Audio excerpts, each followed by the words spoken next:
Halo semuanya, perkenalkan nama saya Delia Tafanae dengan NIM 1120230001. Nah, di sini saya akan menjelaskan tentang perhitungan ukuran variasi data berkelompok. Nah, yang pertama ada rata-rata simpangan. Simpangan rata-rata merupakan nilai rata-rata dari harga mutlak jumlah total dari selisih data atau untuk data tunggal atau titik tengah data untuk data berkelompok dengan rata-ratanya. Yang kedua, simpangan rata-rata berkelompok. Simpangan rata-rata berkelompok diperoleh dari hasil perkiraan masing-masing frekuensi data dengan nilai mutlak selisih data dan rata-rata dibagi dengan total frekuensi. Rumus yang digunakan sebagai berikutnya. Nah, rumus dari rata-rata tersebut yaitu rumus SR sama dengan sigma N I dikurang 1 XI dikurang X bar dikali FI per sigma NI dikurang 1 FI, di mana SR itu adalah simpangan rata-rata, N kecil adalah banyak data, FI adalah frekuensi data ke I, yang X bar adalah rata-rata, dan XI adalah frekuensi data ke I. Nah, selanjutnya di sini ada simpangan baku untuk data berkelompok. Standar deviasi atau simpangan baku merupakan suatu nilai yang menunjukkan tingkat atau derajat variasi kelompok atau ukuran standar penyimpangan data dari ratanya. Ukuran standar penyimpangan dari ratanya adalah simbol simpangan baku, populasi yaitu Q atau QN, sedangkan untuk sampel yaitu SD atau QN1. Nah, selanjutnya di sini ada simpangan baku untuk data berkelompok, di mana simpangan baku untuk data berkelompok ini adalah data distribusi frekuensi dapat ditentukan dengan menggunakan rumus sebagai berikut, di mana rumusnya adalah S sama dengan akar sigma fx 2 per sigma f dikurang sigma f kali x per sigma f kali 2, di mana S itu adalah simpangan, F-nya adalah frekuensi kelompok ke I, X-nya adalah nilai tengah dari kelas ke I, F-nya adalah jumlah total frekuensi. Lalu selanjutnya ada variance atau varians. Varians adalah ukuran penyebaran data yang menunjukkan rata-rata selisih antara nilai data dan nilai rata-rata mean, berbeda dengan simpangan rata-rata yang menggunakan nilai absolut selisih. Varians menggunakan selisih-selisih untuk mengubah nilai negatif menjadi positif dan memberikan pengaruh berbeda pada ukuran display data. Varian untuk populasi dilambangkan dengan Q2, sedangkan untuk sampel dengan S2, varian juga merupakan kuadrat dari simpangan baku dan dapat dihitung untuk data tunggal maupun data berkelompok, serta digunakan sampel besar maupun kecil. Rumus varians data berkelompok disesuaikan untuk populasi. Untuk rumus varians ini, yang pertama untuk populasi lebih dari 30 yaitu Q kuadrat sama dengan sigma F dikali X dikurang U kuadrat per N, di mana keterangannya Q2, Q2 itu varians populasi, F-nya adalah frekuensi, X-nya adalah titik tengah, U adalah mean atau rata-rata populasi, N adalah jumlah data. Nah, untuk yang kedua, untuk sampel lebih dari kurang dari 30, yaitu S kuadrat sama dengan sigma F dikali X dikurang X bar kuadrat per N dikurang 1, di mana keterangannya S2 itu adalah varian sampel, F-nya adalah frekuensi, X-nya adalah titik tengah kelas, X bar-nya adalah mean atau rata-rata sampel, N min 1 itu adalah derajat kebebasannya. Lalu di sini ada uji normalitas. Nuryadi dan kawan-kawan tahun 2017 menjelaskan bahwa uji normalitas digunakan untuk mengetahui apakah data berasal dari populasi dengan distribusi normal, penting untuk analisis parametrik. Metode ini bisa diterapkan pada data ordinal, interval, atau rasio. Jika data tidak normal atau sampel sedikit dengan data nominal atau ordinal, digunakan statistik non-parametrik. Dalam penelitian tersebut digunakan uji Kolmogorov Simnov sebagai tes goodness of fit untuk melihat kesesuaian data dengan distribusi teoritis pedoman keputusan, yaitu nilai signifikan sig, sing kurang dari 0,05 berarti data tidak normal. Nilai sig lebih dari 0,05 berarti data normal. Setelah uji normalitas, data dianalisis dengan uji berpasangan jika data normal. Uji Wilson mendatangi peringkat jika data tidak normal. Yang selanjutnya ada squiness, di mana yang pertama bentuk squiness. Squiness atau kemencengan menunjukkan bentuk kurva data, apakah simetris, miring ke kiri atau ke kanan. Jika mean, median, dan modus sama, data berdistribusi normal dan kurva simetris. Jika tidak sama, data tidak normal dan kurva miring. Kemencengan ke kiri terjadi jika modus lebih dari mean, sedangkan kemencengan ke kanan jika mean lebih dari modus. Di sini ada kurva squiness. Yang kedua ada pengukuran squiness. Pengukuran squiness dapat dilakukan dengan koefisien kemencengan person dan momen. Koefisien kemencengan person dihitung dari selisih rata-rata dan modus dibagi dengan simpangan baku. Adapun rumus squiness di mana SK sama dengan X bar dikurang mos per S atau SK sama dengan 3X bar dikurang MD per S, di mana SK adalah koefisien kemencengan, X bar adalah rata-rata hitung, Mo adalah modus, MD adalah median, S adalah standar deviasi. Besarnya nilai SK dapat menggambarkan bentuk kurva kemencengan. Bila nilai SK sama dengan 0, maka kurva berbentuk simetris. Dan bila SK lebih kurang dari 0, maka kurva dibentuk menceng ke kanan. Bila SK lebih dari 0, maka kurva dibentuk menceng ke kiri. Selanjutnya ada kurtosis. Kurtosis atau keruncungan menggambarkan puncak kurva distribusi dibandingkan distribusi normal yang terdapat 3 jenis. Yang pertama, leptokurit, yaitu puncak tinggi kurtosis lebih dari 3. Platikrutik adalah puncak datar kurtosis kurang dari 3. Mesokortik adalah puncak normal kurtosis, yaitu sama dengan 3. Adapun rumus nilai kurtosis yang digunakan untuk data tunggal yaitu di mana X sama X4 sama dengan 1 per N sigma X dikurang X bar 4 per S4, di mana QA nilai kurtosis, N adalah jumlah data, S adalah simpangan baku, X bar adalah rata-rata.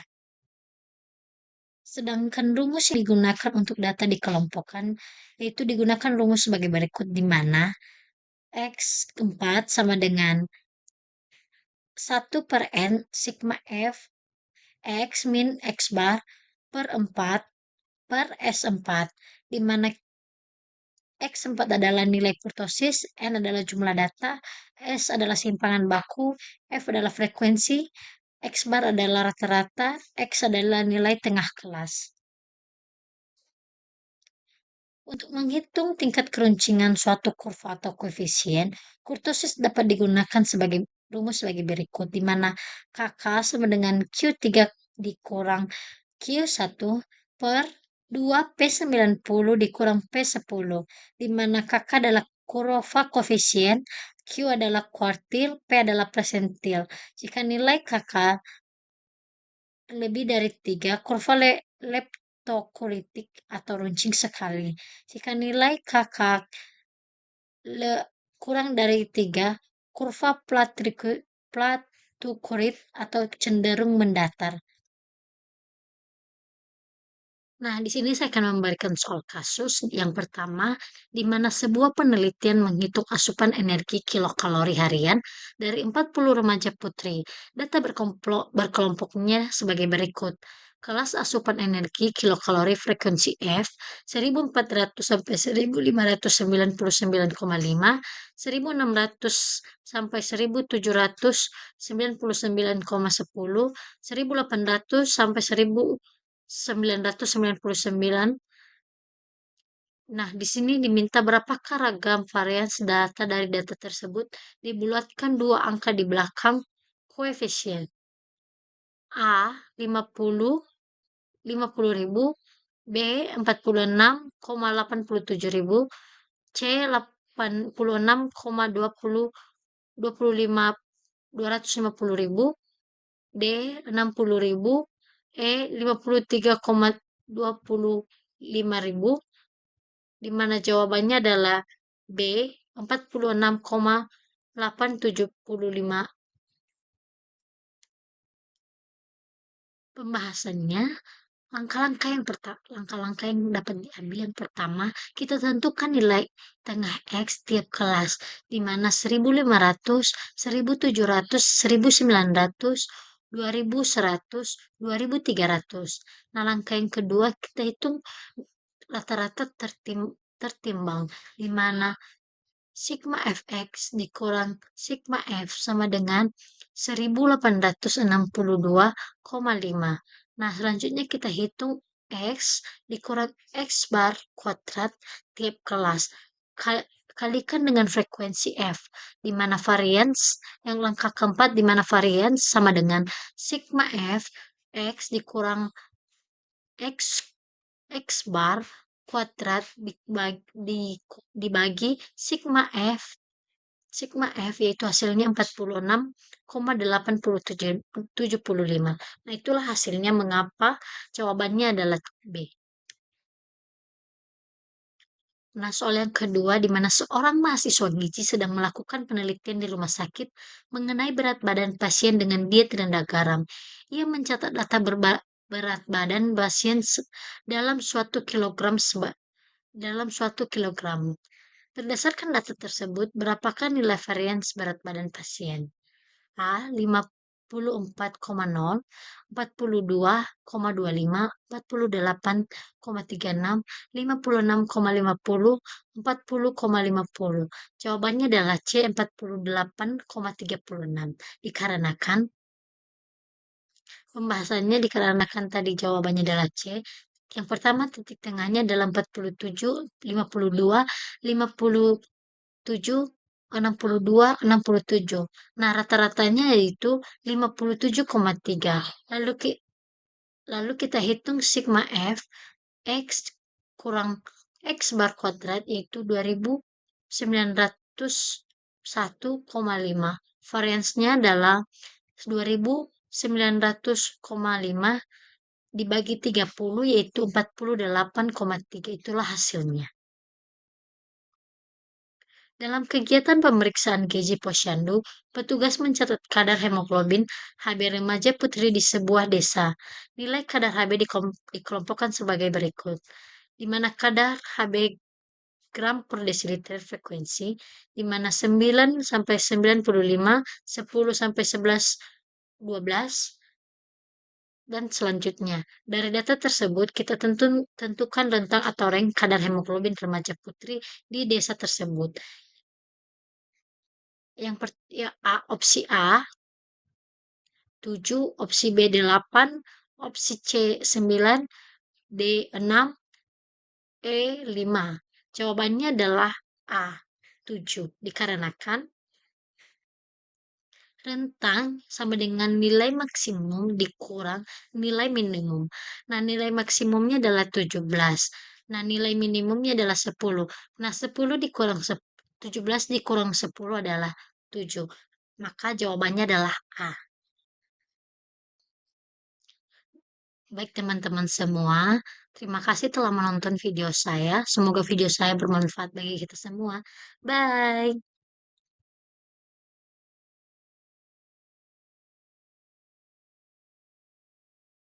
Halo semuanya, perkenalkan nama saya Delia Fernanda dengan NIM 1120230001.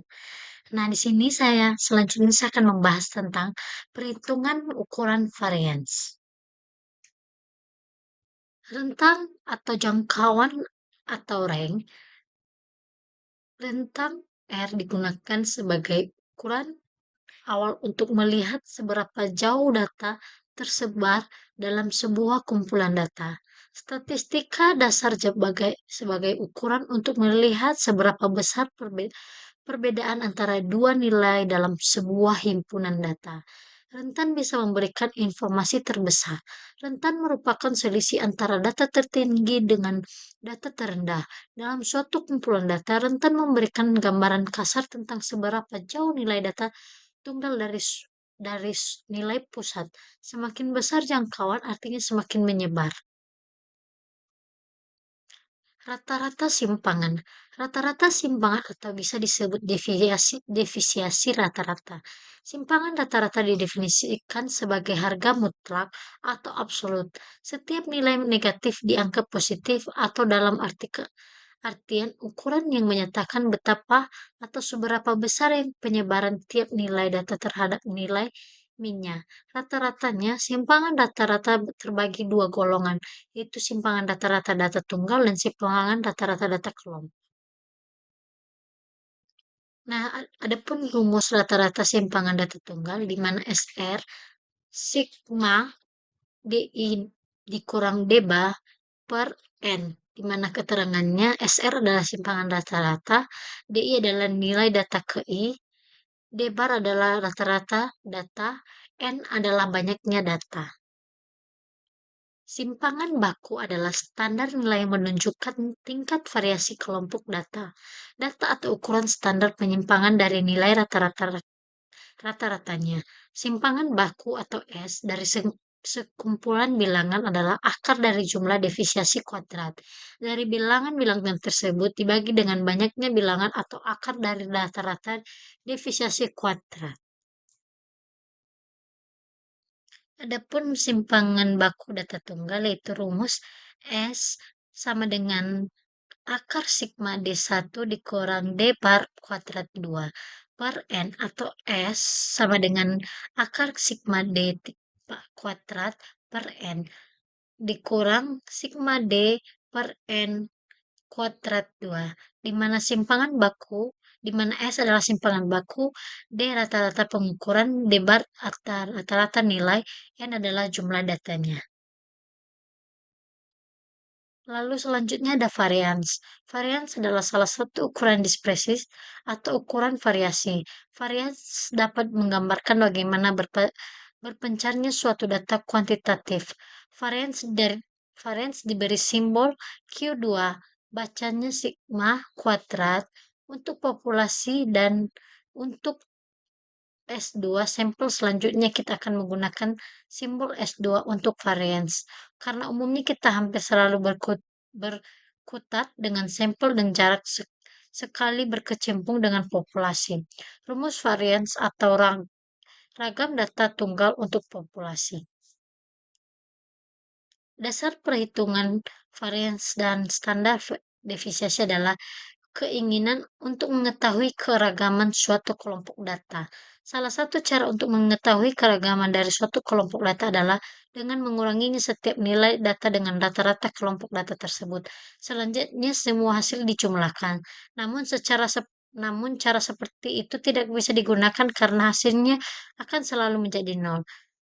Di mana rumusnya adalah sigma NI sama dengan 1 dalam kurung XI dikurang X bar sama dengan 0.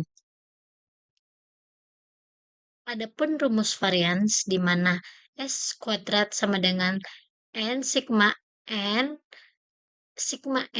sama dengan 1 dikali 2 2 dikali X2I dikurang sigma NI sama dengan 1 X2I kuadrat per N dalam kurung N dikurang 1. Keterangannya, S adalah standar defisiasi simpangan baku, XI adalah nilai X ke I, N sama dengan ukuran sampel. Lalu di sini ada koefisien kuartil. Kuartil adalah sekumpulan data yang telah disusun mulai dari yang terkecil sampai yang terbesar. Kuartil adalah nilai-nilai yang membagi data yang telah diurutkan ke dalam 4 bagian yang sama banyak. Kuartil dibagi menjadi 4 subbab yang sama banyak dan telah disusun dari terkecil sampai yang terbesar. Kuartil dibagi menjadi 2 jenis, yaitu kuartil data tunggal dan kuartil data berkelompok. Dalam kuartil ini ada 3 yang perlu dicari, itu kuartil bawah Q1, kuartil tengah Q2, dan kuartil atas Q3.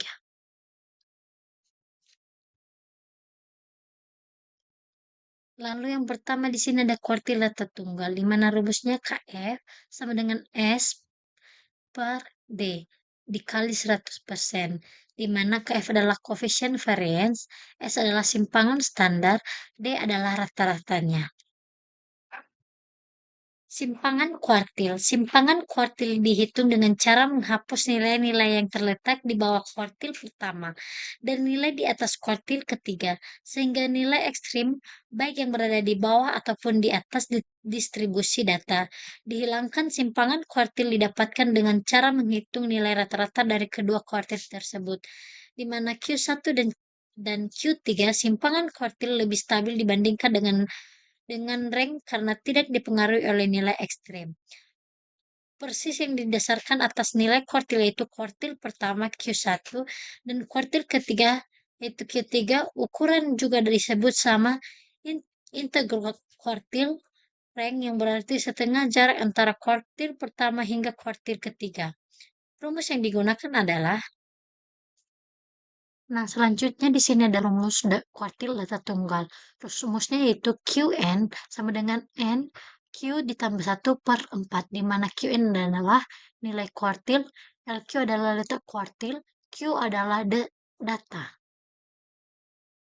Lalu di sini ada rank interkuartil, adalah selisih kuartil ketiga dan kuartil pertama, di mana rumusnya adalah Q1, Q1R sama dengan Q3 dikurangi Q1, di mana 1QR adalah interquartile rank, Q1 adalah kuartil pertama, Q3 adalah kuartil ketiga. Nah, adapun soal yang saya berikan di sini, ya, di mana dalam penelitian gizi di puskesmas diperoleh data kadar kolesterol total pada 10 pasien gizi lebih lebih sebagai berikut, di mana 210, 230, 240, 250, 220, 260, 270, 280, 250, 230. Ahli gizi ingin menilai apakah kadar kolesterol pasien bervariasi cukup besar. Lalu hitunglah rentang atau rank dan simpangan baku SD dari data tersebut. A. Rank sama dengan 70, SD-nya 19,3. B. Rank 60, SD-nya 20,0. C. Rank 70, SD-nya 20,0. D. Ranknya 60, SD-nya 19,3. Ranknya 80, SD-nya 21,1. Jawabannya adalah C. Rank 70, SD-nya 15%. Apa aja yang bilang? Pembahasannya, nilai tertingginya tadi 280, nilai terendahnya 210. Nah, ranknya adalah 70. Nah, da- dari data semuanya tadi kita jumlahkan, lalu hasilnya kita bagi 10.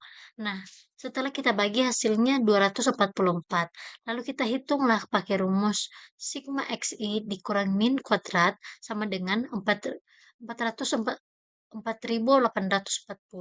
SD-nya Akar 440 dibagi 10 hasilnya 22,0. Artinya varians kadar kolesterol antara pasien cukup besar, menunjukkan perbedaan status gizi lemak yang signifikan.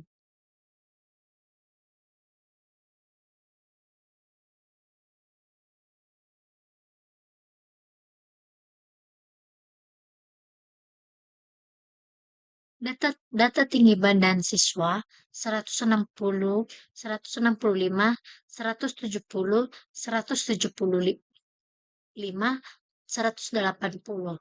Nah, hitunglah varians dari data tersebut. Opsinya A 50, B 62,5, C 30, D 25.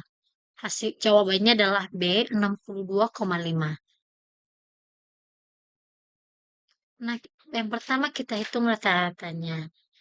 60 ditambah 65 ditambah 70 ditambah 75 ditambah 180 dibagi 5 hasilnya 170. Nah, dihitung divises kuadrat tiap kelas. 160 dikurang 70, 170 kuadrat, hasilnya 100.